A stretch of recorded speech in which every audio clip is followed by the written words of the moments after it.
రోజుల్లో చాలా చోట్లే అడుక్కునేవారు కనిపిస్తూనే ఉంటారు. బెగ్గర్స్లో బాగా సంపాదించిన వారు ఉంటారని తెలుసు, కానీ మరి ఈ రేంజ్లో సంపాదించిన వాడు మనం ఊహించలేము. నిజమండి బాబు. ఒక్కసారి ఆ బెగ్గర్ విషయంలోకి వెళ్తే అతని పేరు పప్పు. పాట్నా వీధుల్లో అడుక్కుంటూ ఉంటాడు. రైల్వే స్టేషన్ ముందు స్థలాన్ని ఖాళీ చేయాలని పోలీసులు చెప్పిన మాటలను పప్పు లెక్క చేయలేదు.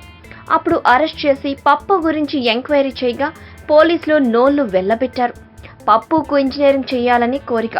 హై స్కూల్లో చదువు అయిపోయాక ఇంటర్లో ఉండగా జరిగిన యాక్సిడెంట్ అతని జీవితాన్ని మార్చేసింది.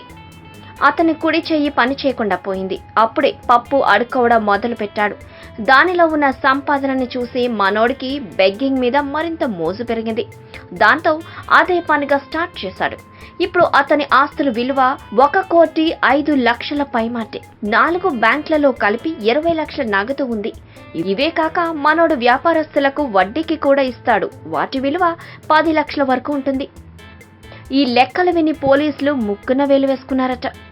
అడుక్కోవడం మానొచ్చు కదా అని అడిగిన ప్రశ్నకు లేదంటే లేదని చెప్పేశాడట. ఇంకా చేసేదేముందని ఆల్ ది బెస్ట్ చెప్పి పంపేశారట. సో బెగ్గర్స్ కదా అని తక్కువ అంచనా వేయకూడదు. ఈ వీడియోపై మీ విలువైన కామెంట్స్ ని మాతో షేర్ చేసుకోండి. అండ్ ఇంకో విషయం, సబ్స్క్రైబ్ చేయడం మర్చిపోకండి.